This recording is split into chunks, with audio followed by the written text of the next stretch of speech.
¿Qué tal? ¿Cómo estás? Dios te bendiga. Bienvenidos a nuestro programa Palabras de Vida. Quiero compartir contigo una reflexión que está en el libro de Samuel, primer libro de Samuel, que habla acerca de la perversidad de los hijos de Elí. En el capítulo 2, en el versículo 12, dice que los hijos de Elí eran unos perversos que no tomaban en cuenta al Señor.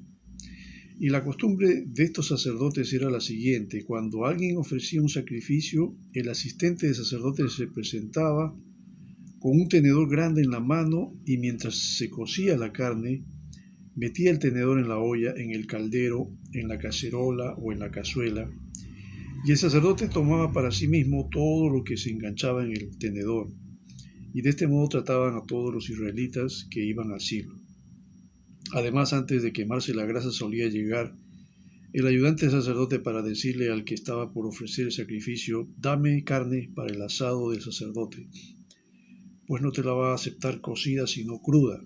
Y si el hombre contestaba: espera a que se queme la grasa, como es debido, luego podrás tomar lo que desees. El asistente replicaba: no, dámela ahora mismo, de lo contrario te la quito por la fuerza. Así que el pecado de estos jóvenes era gravísimo a los ojos del Señor, pues trataban con desprecio las ofrendas que le pertenecían. Elí era un sacerdote, venía era descendiente de Aarón, y los hijos de Elí pues también estaban cumpliendo con esa función, ¿no? Vamos a decir que la línea sacerdotal era pues sí de toda la familia de Aarón, eran llamados a ser sacerdotes. Y el tema era que Elí, no conocemos mucho de la trayectoria de Elí, pero yo supongo que Elí era un buen sacerdote, era un hombre que servía a Dios y de seguro que lo hacía con todo su corazón.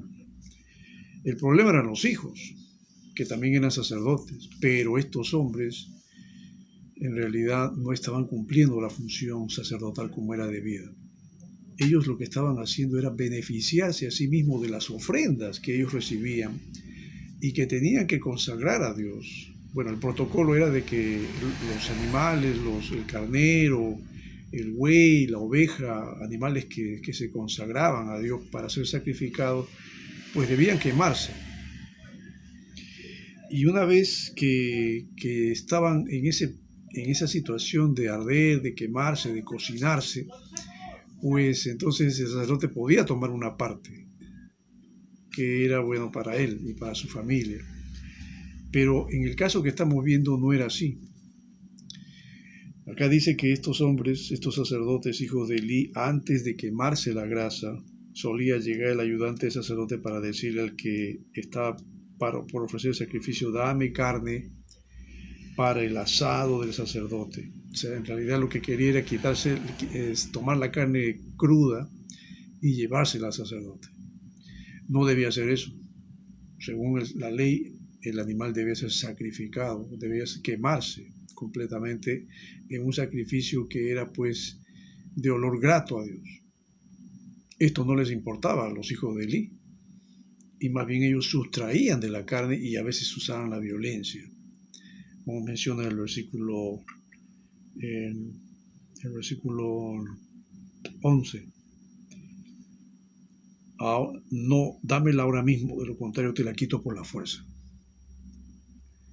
Y acá dice la Biblia, en el versículo 12, que el pecado de estos jóvenes era gravísimo a los ojos del Señor, pues trataban con desprecio las ofrendas que le pertenecían. Una situación triste y lamentable, digo, porque un sacerdote tiene que ser un hombre consagrado a Dios. Debe ser un hombre desprendido de lo material, debe ser un hombre desinteresado de lo material. Y debe anteponer a eso los intereses de Dios antes que los suyos. Estos señores, llamados sacerdotes, no eran realmente, creo yo, no eran llamados primeramente. Y si lo eran, pues no estaban consagrados a Dios, porque ellos buscaban su propio beneficio. Lamentablemente, Dios había ya determinado castigarlos. Y se lo hace saber a Elí. Se lo hace saber primeramente a través de un profeta, pero que luego se lo va a confirmar a través de Samuel.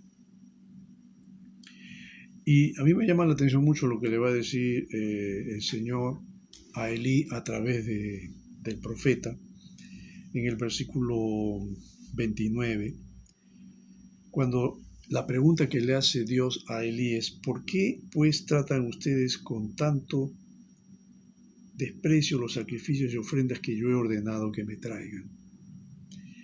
Y mira la pregunta que le hace el Señor a Elí: ¿por qué honras a tus hijos más que a mí y los engordas con lo mejor de todas las ofrendas de mi pueblo Israel? Elí, al saber lo que hacían sus hijos, no tomó ninguna decisión, los mantuvo en el sacerdocio. Cuando creo que como padre que era y como sacerdote principal de la casa de Dios, él debió haberlos sacado del ministerio, no lo hizo. Y prefirió que se queden, aún sabiendo que estaban deshonrando a Dios. Y esto a Dios tampoco le agradó. Y acá el Señor dice algo interesante en el versículo 30, casi en la parte final. Yo honro, el Señor dice, yo lo afirmo, yo el Señor Dios de Israel lo afirmo, yo honro a los que me honran y humillo a los que me desprecian. Y efectivamente eso es lo que Dios hizo con los hijos de Elí, los tuvo que humillar. ¿Y de qué manera? Si tú has leído la historia o el libro de Samuel, te vas a dar cuenta que los hijos de Elí murieron. Cuando vinieron los enemigos a quitar el arca de Jehová, los filisteos, de paso murieron los sacerdotes, mataron a los sacerdotes y se cumplió la profecía del Señor. Como estos no honraban a Dios, Dios también no los honró a ellos ni los protegió en el momento del peligro. Y esto causó obviamente un choque emocional en Elí, que cuando él escuchó la noticia se cayó para atrás y se golpeó la nuca y se murió. Triste situación. Y con la muerte de Elí, con la muerte de sus hijos, se interrumpió, digamos, el sacerdocio levítico, se interrumpió el sacerdocio que venía de la línea de Aarón. Pero Dios levantó otro sacerdote, y ese sacerdote fue justamente Samuel. Y Samuel fue el juez, a la vez sacerdote, que Dios usó, y que era un hombre conforme al corazón de Dios, un hombre consagrado, un hombre dado a las cosas de Dios, un hombre que amaba a Dios y que lo demostró a lo largo de su vida y de su ministerio. Y a pesar que Samuel todavía no conocía a Dios, porque todavía la palabra de Dios no había llegado a él, pero Dios lo llamó a Samuel. Claro que cuando él escuchaba la voz de Dios, él pensaba que era Elí quien lo llamaba, pero después de 2 o 3 veces, Elí lo instruyó y le dijo: mira, di, cuando escuches Samuel, tú di, habla Jehová que tu siervo oye. Y ahí es cuando el Señor le va a declarar lo mismo que le dijo el profeta a Elí, que castigaría a la casa de Elí, porque los hijos de Elí lo habían deshonrado a Dios. Verso 13 dice: ya le dije que por la maldad de sus hijos he condenado a su familia para siempre.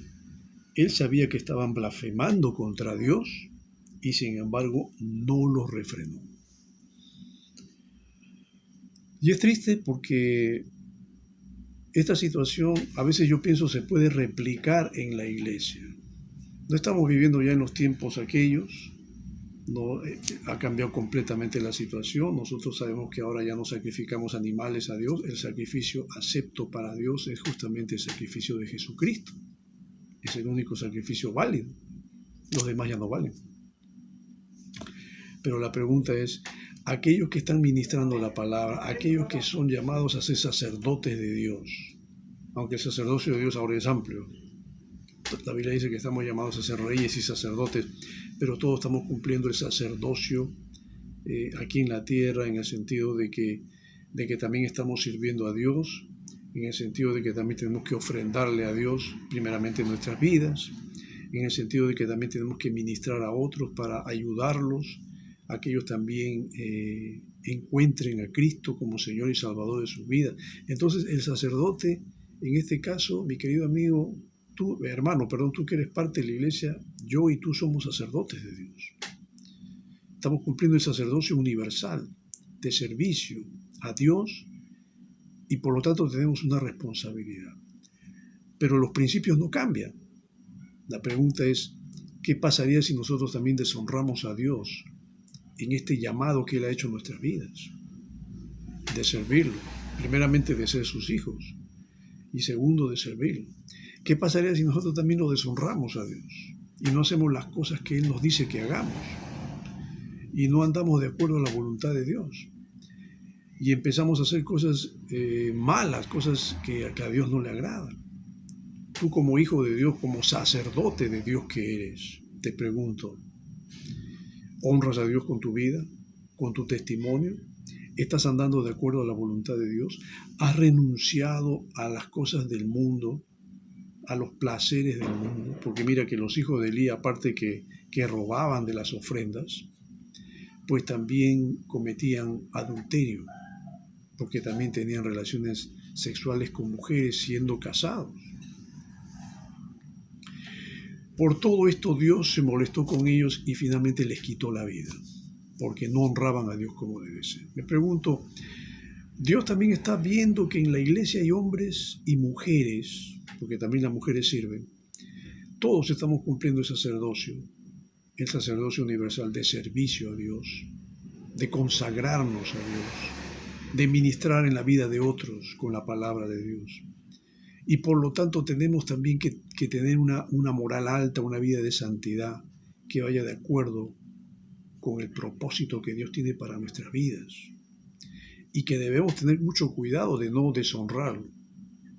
Porque mira que si Dios no tuvo compasión ni misericordia de estos hijos de Elí, si tú lo deshonras a Dios y no te arrepientes y sigues llevando una vida así, de rebeldía, de desobediencia, de no querer consagrarte, de pensar que no, Dios no se da cuenta y sigues haciendo lo malo, mira, estás jugando con fuego. A mí no me toca decirte qué es lo que te va a pasar, pero Dios, la Biblia dice que Dios no puede ser burlado. Todo lo que el hombre sembrara, eso va a cegar. Entonces, estoy llamado a ofrendar mi vida en sacrificio santo, vivo, ante Dios, que es el culto racional, como dice Pablo en Romanos. Es mi culto racional, es mi consagración a Dios, que tengo que hacerlo de una forma correcta, de una forma inteligente, sincera, de corazón, comprometida. Es la consagración que tú tienes que hacer de tu vida a Dios, y el servicio también tiene que ser igual. Y de Dios no te puedes burlar. No pretendas llevar una vida doble, tener una vida de iglesia y después no tener una vida de mundo. Hay muchos creyentes carnales, porque así se les llama, están con Cristo, pero también están con el mundo. Y Dios no acepta eso, y a Dios no le gusta eso. O eres frío o eres caliente, pero si tú eres tibio, dice Apocalipsis, te vomitaré de mi boca. Como vomitó a estos hijos de Elí, los desechó, los sacó del ministerio y perdieron su comunión con Dios. Yo te pregunto, ¿tú quieres perder tu comunión con Dios? ¿Tú estás seguro de lo que estás haciendo con tu vida al llevarla no de acuerdo a la voluntad de Dios? ¿Estás seguro de en qué te estás metiendo cuando estás deshonrando a Dios? ¿Sabes lo que estás haciendo? No lo tomes a la ligera. Tómalo con responsabilidad y seriedad, porque Dios no va a tomar por inocente al culpable, dice la Biblia. Pero si tú te das cuenta de lo que estás haciendo y tú sabes que estás haciendo mal, es porque Dios te está hablando y porque Dios también está esperando que tú te arrepientas para acercarte a Él en una actitud de humillación. Y si tu arrepentimiento es sincero y es honesto, Dios va a ver tu corazón y Él te va a ayudar. Por supuesto que sí, porque Dios ayuda a los que se humillan. La Biblia dice, al corazón contrito y humillado tú no vas a despreciar, y Dios no te va a despreciar, si es que tú realmente estás tomando con seriedad tu comunión con el Señor. Yo espero que sea así. Hónralo, Dios. Tú estás llamado, yo estoy llamado a honrar a Dios. Cada día de mi vida, todos los días de mi vida, mientras tengamos vida, salud, mientras Dios nos permite estar aquí en este mundo, tenemos que honrarlo como Él quiere que lo hagamos. Y yo te invito a que si estás andando mal, si estás haciendo cosas indebidas, estás haciendo cosas incorrectas, pues pídele perdón al Señor, humíllate. Y la Biblia dice que Dios enaltece al que se humilla. Permíteme orar por ti. Vamos a orar. Gracias te doy, Señor, en esta hora por permitirme compartir esta enseñanza de tu palabra. Es triste la condición de los hijos de Elí, lo que les pasó, lo que ellos hicieron también a sabiendas, pero no fueron sinceros contigo y finalmente tú los quitaste del ministerio y bueno, terminaron mal. Señor, nosotros hemos asumido una responsabilidad ante ti en el momento que hemos entregado nuestros corazones a Cristo y queremos seguir con Él. Y tú sabes que también somos falibles, te fallamos muchas veces, Señor, pero no queremos vivir así. Nuestro deseo es mejorar y tratar de llevar una vida que sea honrosa y agradable ante tus ojos. Yo quiero orar y pedirte, si es que en esta hora hay alguien, Señor, que probablemente está llevando una vida así, te está deshonrando, no está haciendo las cosas bien, está en desobediencia, está en rebeldía, pero quizá a esta hora Él quiere acercarse a ti en una actitud de humillación y de arrepentimiento. Yo oro por esa persona, no sé quién es, hombre, mujer, joven, adolescente o adulto mayor, pero si hay esa actitud de humillación, de quebranto y de acercarse a ti para que tú lo restaures, tú obra en su vida, en su corazón, y haz de este hombre o esta mujer una nueva criatura para la gloria tuya. Restáuralo, sánalo interiormente, sana sus heridas espirituales, renuévalo, Señor, y dale la llenura de tu Espíritu Santo para que Él se consagre a ti como un sacerdote fiel, sincero, y que tenga un servicio efectivo y que honre tu bendito nombre. Porque te pido esto en ese nombre que es sobre todo nombre, en el nombre de Cristo Jesús. Amén. Si has hecho esta oración, pues te felicito y yo deseo que Dios realmente pueda obrar en tu vida y usarte como un instrumento, como un sacerdote que pueda llevar sacrificios de alabanza y de adoración a nuestro Dios Todopoderoso. Que Dios te bendiga.